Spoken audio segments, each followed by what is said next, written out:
You're looking good. You who are 3 steps above average. I'm Kendall Bryan Hunter, and this is the Eyes of Faith podcast. Well, today's theme is Misunderestimating AOC. Number 92. We're getting up there to 100. Well, Misunderestimating AOC. Now, there's two school of thoughts about her. Hey, you like this dapper look? Now the tie, I look a little bit more professional. It's a blue shirt, so I can dress like the missionaries. But, yeah, this is going to be a female-oriented cast. So, Misunderestimating AOC. Alexandria Ocasio-Cortez. I did not serve my mission in Puerto Rico. I served my mission in Portugal. I have a different accent. But there's two schools of thought relating to her. Is that, one, she's just a doofus, and we use ridicule. Then you have the second one, which is, well, she's very shrewd, she's got game, we need to pay attention to her. And I'm in the second camp. I think she's someone we need to keep our eye on. We need to get very intense about developing counter strategies against her approach, like right now, not yesterday. And part of the difficulty is persuading people to say, okay, you need to rethink her. Making fun of her is a cheap shot, but she does pose a risk. Remember they used to say Donald Trump was a doofus, too. And look what happened. Get that little time there, get a little pucker. So early on, you can tell she is a rainmaker. You have the squad with Ilhan Omar, Presley. I can't remember Presley's first name. She's sort of like the George Harrison. Presley is just sort of there, the quiet one. Then you have Rashida Tlaib. She's one who uses the mother effer a lot to divine nature and destiny, daughter of God. This got a lot of cultural traction. Recently, two things happened. First is AOC and her eggs, fertility questions. It's a human interest story, but it's one I didn't pay attention to. Like most men, when women start talking about their bodies, you just tune out and you start thinking about a football game or maybe something you need to do in the garage. And I tune out. I'm not part of the target demographic. But it's interesting how she's rebranding herself. And remember, the dangerous demographic is the single white female liberal with a graduate degree.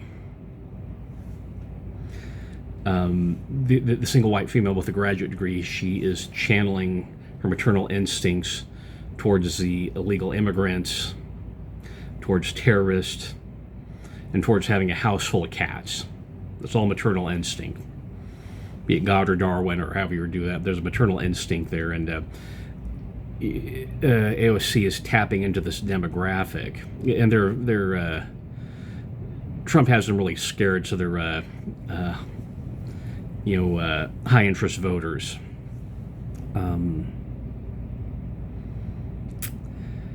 You can think about this, the demographic that she's reaching out to is that here she is, she's aging, she's having fertility issues, a relationship didn't work out, so she's going to have some of her eggs frozen, and the congressional health plan doesn't cover that. See the whole pity party thing going on, and other women will feel sorry for her, or other women will see themselves in her, sort of as a Rorschach test, ink blot. And these women, the single white liberal female with a graduate degree, remember the pink hats? Yeah, they're very energized people, and so she's tapping to a very energized group that will get her reelected. And if there are any further ambitions, certainly there's the Senate. And, well, you know where this goes. But think about this, what she's doing with this post about her and her eggs and the fertility issue and the healthcare problems through the persuasion lens, through the campaign. This is a campaign speech. It's not persuasion, but she's persuading women. Say, look, I'm just like you, and you vote for me. I'll have your interest at heart. But it's also the campaign speech. She's campaigning and sending out feelers for a broader base of operation. It resonates with women who are like her. It's a human interest story. She's always been a rock star. And think about this. You've heard of the Great Replacement Theory. They're trying to replace the white man with immigrants, whether that's true or not. Well, there's a replacement theory for government. You ever see that T-shirt or that button, repeal and replace Republicans? That's what it is. This is a campaign. They're trying to replace Republicans. And this is something that resonates with women on a very emotional level. That they'll connect with her, and she's bonding with other women. She's like, I'm just like you. I have these struggles with fertility, and I can't get the healthcare coverage I need. Pity party. And the woman's maternal instinct, the bonding and the maternal instinct is, okay, I'll be the mommy for AOC. The second thing was her ABC This Week interview. And the cutaway clip is like, she said, woke one was crazy. Now, keep in mind, this was her brand. And then she's shedding her skin and evolving, saying, I've reached a new level of enlightenment, and I'm progressing as a human being. And, people just generally want to think the best of other people, and certainly women will nurture other women, too. Sometimes on a very deep emotional level, something at a level that's toxic, that's anti-male. And this approach where she's distancing herself from herself. This is a bit like Bill Clinton, where she's campaigning against herself. Okay, with that change, she's campaigning against herself. Now, just think about the psychology. It's really Alice in Wonderland type thinking, but most people are driven by emotions. If you've ever done sales, it's always the emotional appeal. Lee Iacocca, he was a president of Ford. He went to General Motors. If you they had an actor portray him in the movie Ford versus Ferrari, but how Lee Iacocca would sell cars, he'd get the people in the car. Now, that's a technique called thinking past the sale. You're sitting in the car, so it feels like you already own the car. And then Lee Iacocca would tell them, okay, what are your friends going to say when they see you in this car? See the shrewdness of that? And this is a similar thing. This is almost an unstoppable thing. Once you start connecting with people emotionally, and these single white female, also having fertility issues, they're not married. They certainly want to have a family, and they see themselves an AOC, and there's a sort of psychological or emotional symbiosis.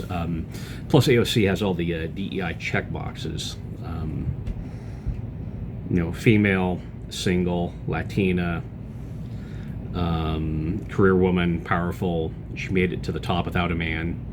If you ever saw that Lindsay Sterling post, and this resonates with the single white female liberal with a graduate degree. They feel about AOC the same way that you probably feel about Sarah Palin. To be honest with you, okay, AOC and Sarah Palin, who would you want to be stuck in an elevator with? And you have to think out of your skull and realize that other people think differently than you. Sometimes it's irrational. They accuse us of being irrational, so it's a mutual thing. But how you feel about Sarah Palin is how they feel about her. Like I said, it's a bonding. Join me in this. She's telling this woman, join me in this life challenge, and elect me, and together we'll work through this problem. There's no sanity to it, but it's just emotional. This is a devastating persuasion. Once you can tap people's emotions, there's just really no stopping you. So don't misunderestimate her. Warfront. Operation Epic Fury. What's the news like been out? What's the news you've been hearing? All quiet on the Strait of Hormuz. This is interesting. We're redefining how we fight wars. Donald Trump, his home court advantage is the negotiating table, so he's trying to bring them where he has a home court advantage. The terrorists, what's their advantage? What's their home court advantage? You think about it. Well, you probably guessed right. You know it was their the terrorist tactics, incremental, sort of the Viet Cong, Viet Minh, low-tech shoot 'em and run approach, and retreat into the jungle, retreat into the sand dunes. But it seems like Trump is winning, because what you do is the Maginot Line, I believe if I'm pronouncing that correctly. What happened, the French built this defensive wall or defensive perimeter So the Germans did, they just went around it. The same thing is that we can develop a workaround strategy. We don't need the Strait of Hormuz. So it's been there for a long time, but we can build pipelines that work around it. Of course, those pipelines can be subject to terrorism, but so can ships. So just work around the problem, work around the Strait of Hormuz. You don't have to play on that battlefield. That's basic Sun Tzu, is that you survey your field, the field, what field are you fighting on, and you change the parameters to suit you. So what do you do is we're just redefining things.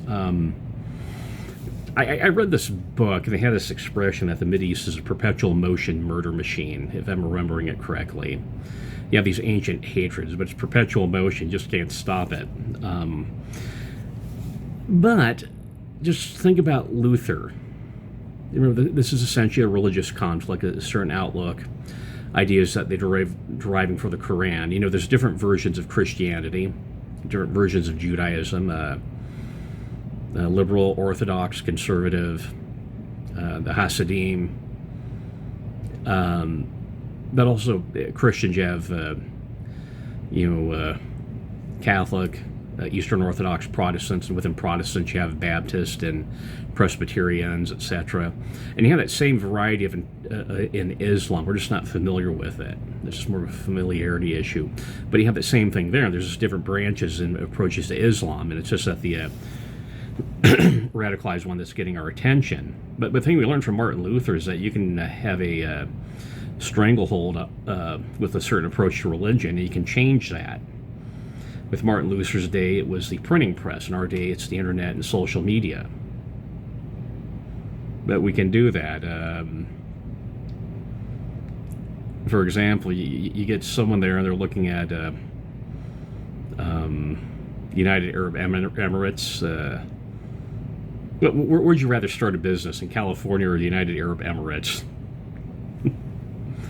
The change can happen. It can be slowly. It can happen quickly. You have to have a certain amount of literacy, but it's the social media access that will do it. That's why China blocks social media and they control TikTok. But it can happen. It's really within reason. It's within plausibility. News Day. We're going to do some, or news blips. We're going to do some Mother's Day thing. Lindsay Clancy. I don't want to go into this. From what I studied, it's clearly a prolonged mental health issue. It reminds me of Susan Smith. Back in 1994, you had a woman named Susan Smith who strapped her kids in a car and just drove the car into a lake and let them die. This occasionally happens. A woman will drown their children. Just, if you can compartmentalize that, it's almost as if they're unbirthing them. They're sending the children back to the amniotic fluid. I want to unbirth this child. Tragic. She's paralyzed from the waist down.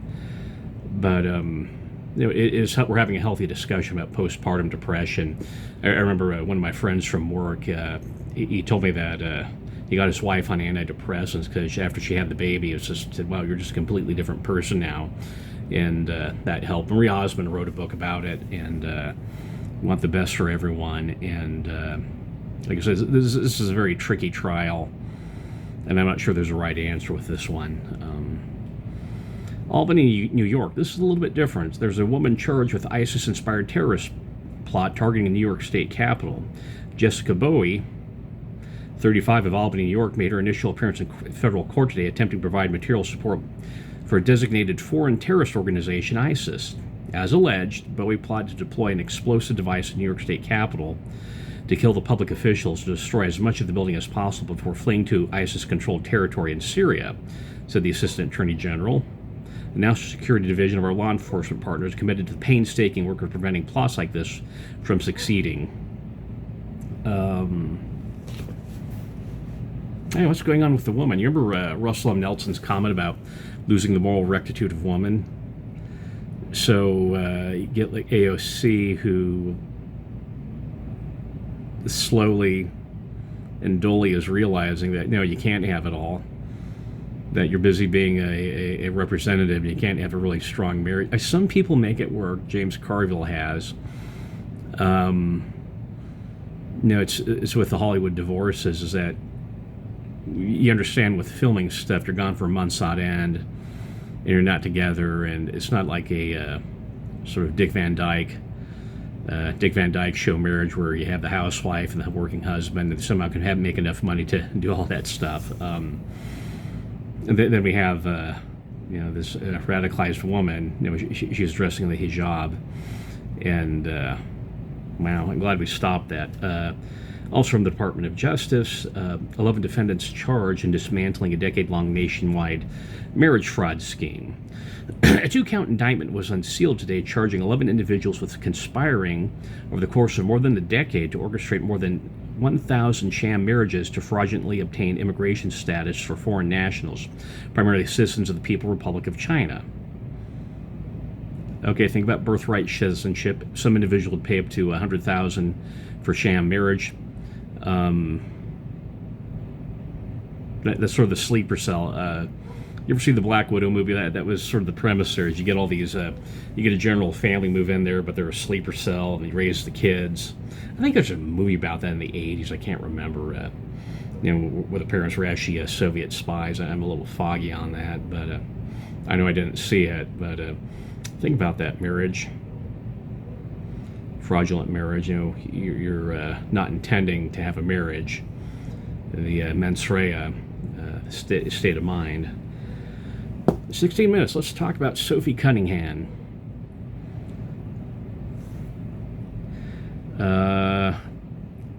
WNBA and speaks out against trans female players.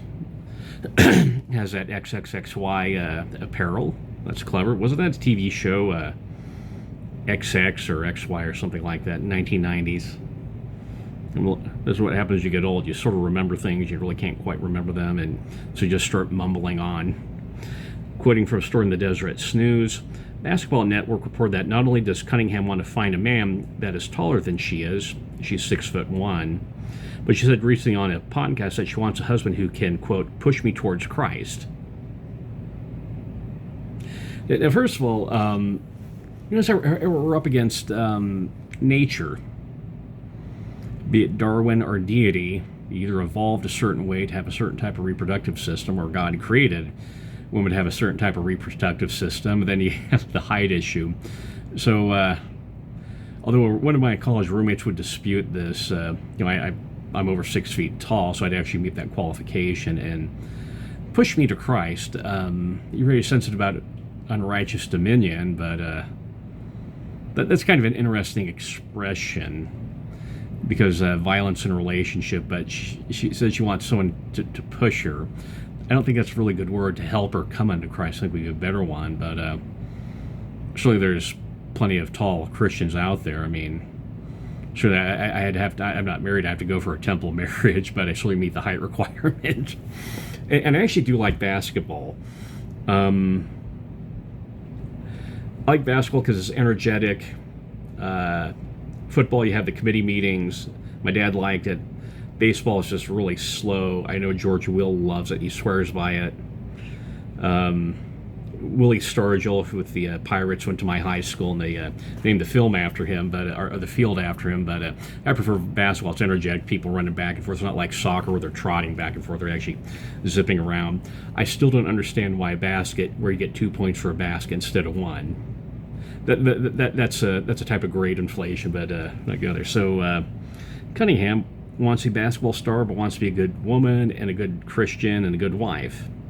White House Press Secretary Caroline Leavitt announced her resignation in August 2026, stating she wants to step down at the end of the month to focus on her young family. So happy Mother's Day to Ms. Cunningham. I hope she can find some tall Christian out there.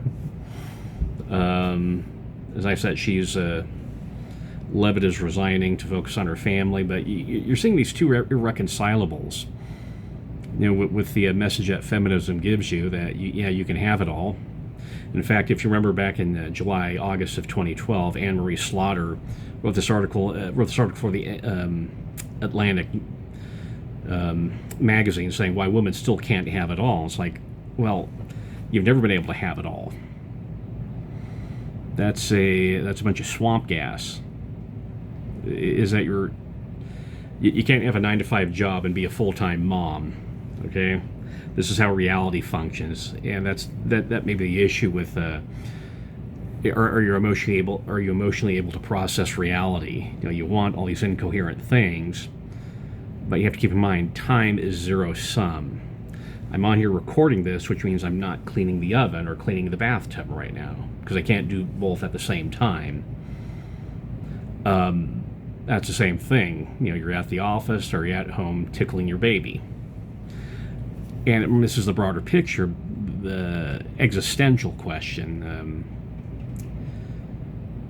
Living your life, how you're always making trade-offs and opportunity cost, sunk cost, and discovering your comparative advantage. Every single motivational speaker will tell you this. In order to say yes, you have to say no. I even think Friedrich Nietzsche said that in his book Twilight of the Idols. I'm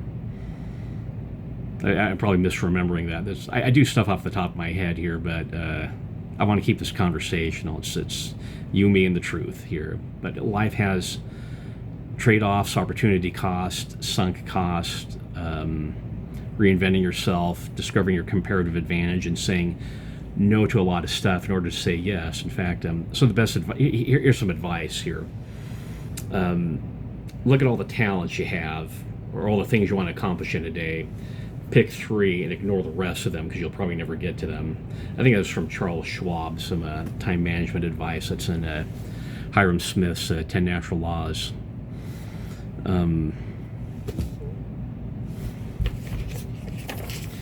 So I've been talking about AOC, the Jihad Jane, Levitt, Cunningham.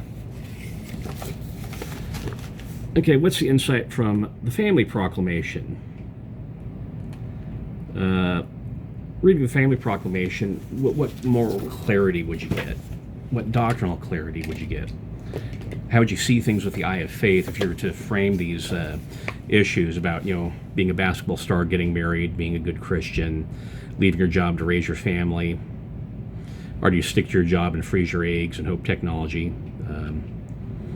But by technology, I mean Elon Musk, the greatest technologist we have alive. But with the Family Proclamation, what's the Family Proclamation telling you? Maybe give it a read as you think of these issues. So I realize that more men watch this than women, but if you're married, do you have daughters, do you work with women? Think about the Family Proclamation. America 250. That was 2 months ago. But what's America 251 going to be like? What's next year going to be like? Your next 4th of July. How's it going to be different? How's it going to be better than the last 4th of July? America 251. Well, what I do every 4th of July is I read the Declaration of Independence and the Constitution, and you can get these online. You can go to bookstores, get some really classy ones. I know Barnes & Nobles is very good about having classy books. I know they have a patriotic reader there with a copy of the Constitution, Declaration of Independence, all the Federalist Papers, highly recommended. Alexander Hamilton wrote part of the Federalist Papers. You into Hamilton now? I was into Hamilton before the musical. Culture comment. So a couple of days ago, I was trying to track down that clip from Doctor Strange and the Multiverse of Madness. I just wanted to see John Krasinski as Reed Richards. Just for a few nanoseconds, we got the Reed Richards we wanted. Is perfect fan service. I'm glad they just... When you go see the garbage movies, at least in the back of your mind, know in some alternate reality, John Krasinski is Reed Richards. But it kind of got me thinking as you have the fighting scene with Wanda, with the Scarlet Witch. I think from certain copyright issues, they can't use Scarlet Witch or the Punisher or something like that. These weird rules they have as Marvel sold off stuff. And just watching the fight, it was very interesting because they have this problem.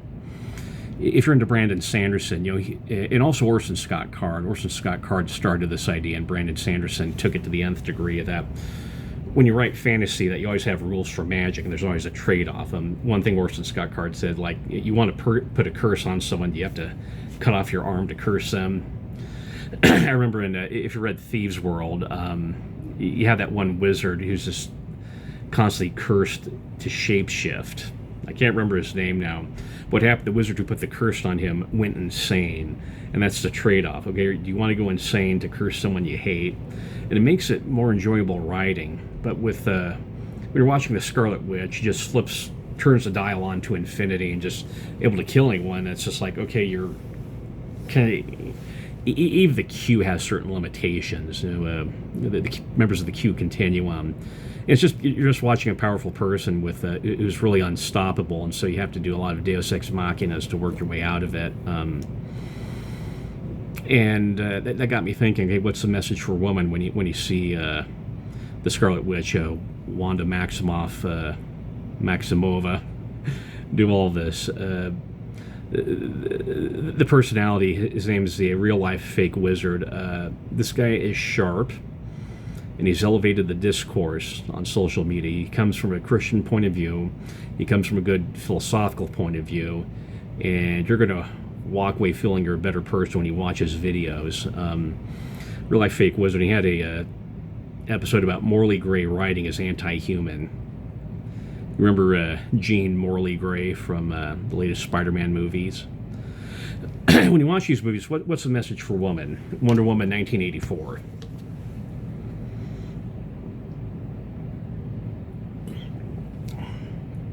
I gave you enough time to think. You should have the answer by now. Message for woman, Indiana Jones and the Dial of Destiny. Rey from the Star Wars sequel trilogy. Rey is the quintessential Mary Sue, minus the purple eyes. If she had purple eyes, it'd be over the top. Wanda Maximoff, the Scarlet Witch. Marvel Girl, Dark Phoenix, Jean Grey. Captain Marvel, She-Hulk. What's the messaging for woman? You're thinking it right now, and you know it, and I don't need to say it. You know what the messaging is. Culture warrior. Representative Jared Huffman, a self-identified secular humanist, and the only overtly non-believer in the U.S. House of Representatives, released a book called No Prophets, P-R-O-P-H-E-T-S, not F, as in mullah, but prophets like Moses. The fight to save democracy from Christian nationalism. It's interesting. I wonder about if Christian nationalism is a real thing, or it's just something, a label a person created. Now, I do admit, yeah, there's always extremists. Every group has extremists. And every group has wackos. And it's something that's taken on a life of its own. But the whole thing about Christian nationalist, I know, like I said, I am in the process of forming it, so don't hold me to this. I have to pay attention to it. But he's right about the separation of church and state, the Establishment Clause and the Free Exercise Clause. But it's interesting. He thinks the danger is Christian nationalism, the same as Joe Biden. And pay attention. The issue is Christian nationalists, the Bible thumpers, not ISIS, not Al-Qaeda, not Wahhabism, not the terrorists, but it's Christian nationalists. Do you feel like there's a decoy going on, misdirection? You know, when the magician is doing a magic trick, he waves his hand here, but you're focusing on the hand here, his hand, other hand down here is doing something else. You know, here's a stack of cards and got the hand behind the back, and that's what the magician is doing, misdirection. Of course, it's an issue, and he does call for interfaith coalitions. Well, that's always a good thing. I'm not into ecumenism. I'm not into the ecumenical movement. I certainly will be nice with people and work with people, and I know the Church of Jesus Christ of Latter-day Saints works with Catholic reliefs because they're more efficient in certain tasks than we are, and it's good to work with them. But if you're concerned about religious encroachment, is that really an issue? And is there a double standard with Sharia law? When you get places in Michigan, they want to put Sharia law in. So, hey, these Christian nationalists are trying to control people through abortions, even though there's plenty of secular arguments against abortion, utilitarian, deontological. Is it a duty to have children? Categorical imperative. What happened if every woman constantly had abortions? Well, it'd be racial suicide, to use an old term. But he's talking about Christian nationalism, but you have the issue of Sharia law being normalized in the United States. Misdirection, abracadabra while I'm picking your pocket. That's why thieves work in pairs. The one thief talks to the person, the second thief's picking the pocket while the person isn't paying attention. Life's some pointers. What books are you reading? I got a recommendation. This is called Consider My Servant Job. It's a book I wrote about Job in the Old Testament. I know we did it last week in Come Follow Me, but need a refresher course. After last week, did you slip on something and break your leg? Certainly this book is about leading people to Christ. And I'm not trying to hijack the public sector. There's no Christian nationalism here. Do you know how to cook? AI is great for doing recipes, but you have to learn how to tweak them a bit. I had a chatbot create a tuna casserole recipe, and of course I had to adjust it, but something on it was helpful. Did you know back in the 1960s in the Smith Family Living Center, the BYU, the Brigham Young University, used to have home ec classes. I'm not sure. I think they may have had home ec degrees. I know this because my mom took the classes there and she told us about it. Well, I ate well and I had some pretty good Halloween costumes that my mom handmade. Well, have the mighty have fallen. What, am I being sexist, barefoot, pregnant, chained to the stove? Is that what the message of the family proclamation is? BYU from day one was always co-ed. That's never been a problem at Brigham Young University instructing women. There's this quote that's been attributed to Brigham Young, is that he'd rather teach his daughters than his sons. I've never been able to verify that, so I would not quote it. I think it's apocryphal. I mean, you educate in both. I think that quote's a dangerous quote, partly because you can't verify it. That's not to say it's not true, but if you read his other statements, of course, you educate both men and women. But yeah, you know how to cook. You know how to cook healthy. You're in your 30s and 40s, and you're still eating microwave burritos and taquitos and door dashing things. I'll catch up with you. I'm saying this to prevent you from getting your feet amputated. E-devotional right now. We're at the end. We're at 32 minutes. I like these shorter. I'm not talking as much, but these shorter things are working. So he's hey, did I mention I wrote this book? Links below. And there's a link to Cedar Fort. Now, I do get commissions from that if you buy books through Cedar Fort. But give my book a look on your Nook. E-devotional. In the October Liahona. So I've actually, it's August and I'm into October. You go into stores that have Halloween candy up already. So they never had that as a kid. At least wait till after. You do back to school, then you do Halloween. If candy can last that long, what's that tell you about the candy? If it can last 2 months just sitting there. But in the Liahona, there's an article written by Sister Tamara Runia.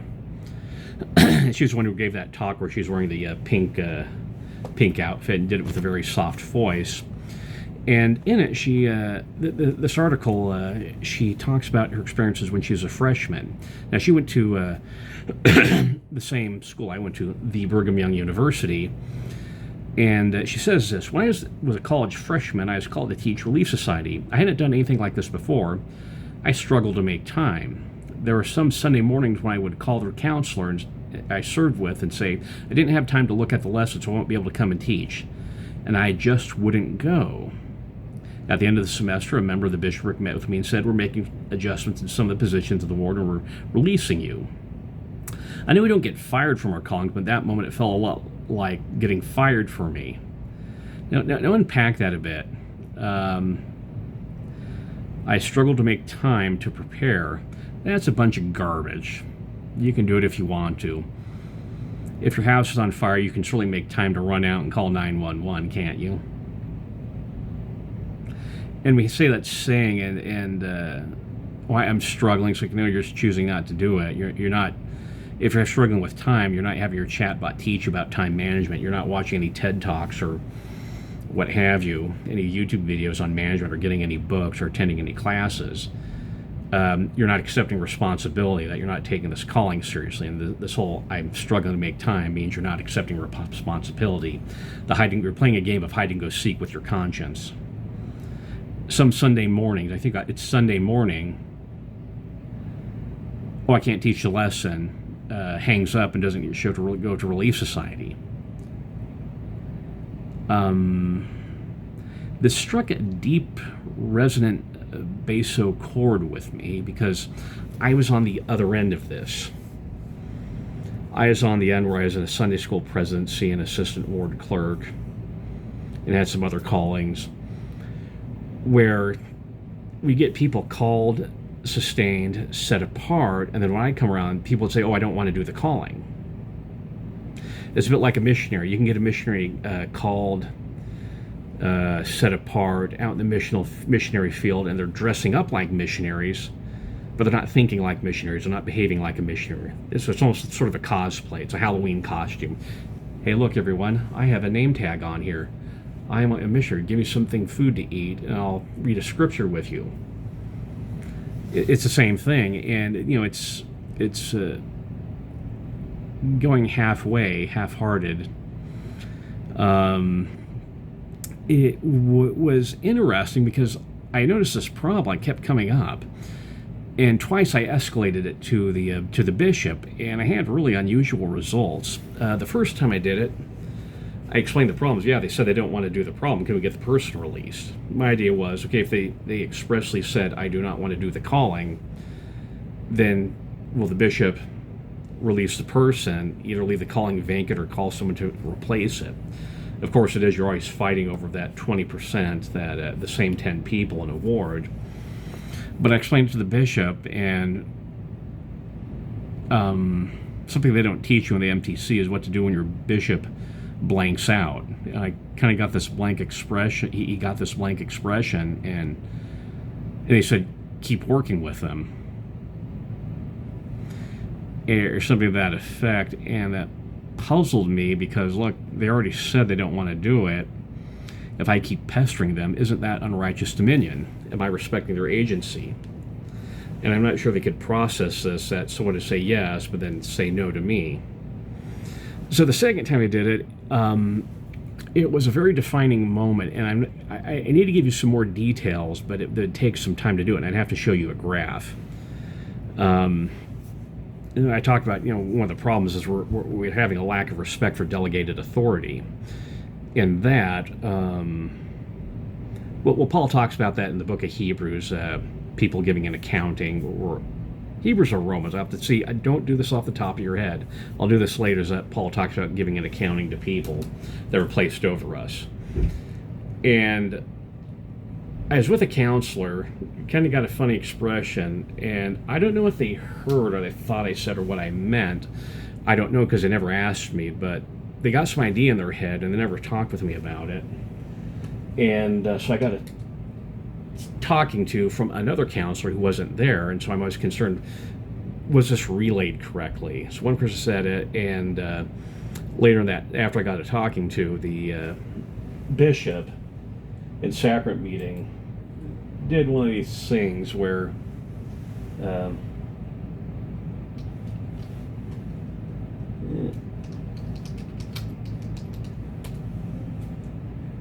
let's see if I can do it.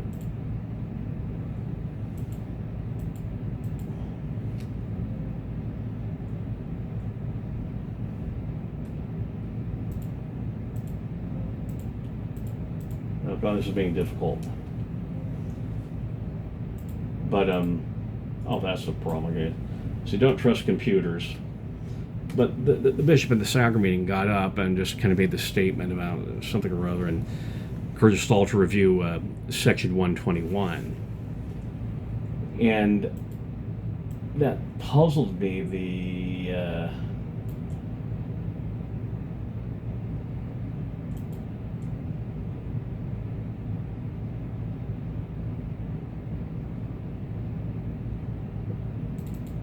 Oh, here, I was right. It was Hebrews. Hebrews 13:17. Obey them. That word obey. Obey them that have rule over you, and submit yourselves, so they watch for your souls, as they must give an account, that they may do it with joy, not with grief, for this is unprofitable for you. So I jumped ahead. So what happened is I said that, and the bishop got up there, and I thought that was funny, and that's a psychological tell. Because if the problem was just me, and I don't admit culpability because I don't think we handled it properly, they didn't talk with me, they didn't give me a chance to clarify or explain myself. But if I'm doing this, the entire ward does not need to read section 121, unless it's other people. But, for example, suppose at work, someone has a dirty uniform. You're at Krusty Burger, and someone shows up wearing a dirty uniform. At your huddle, you don't need to tell everyone, okay, you need to have clean uniforms. You need to tell that one person they have a problem. So but the bishop said everyone needed to do it. That was a weird psychological tell that he wasn't processing this thing properly.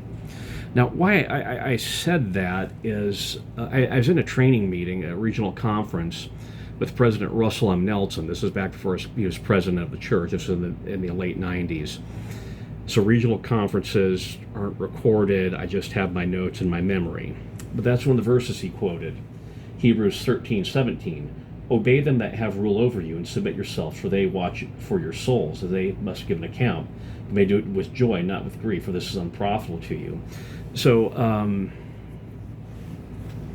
we always talk about unrighteous dominion, but is there a converse to that? Is there unrighteous submission?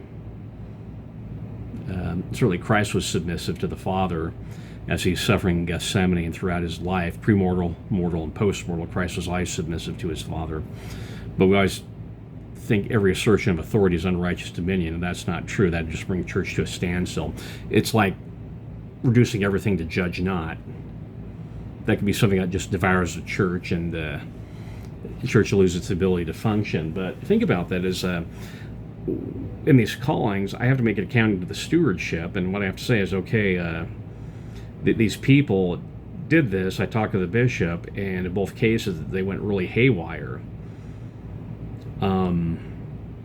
But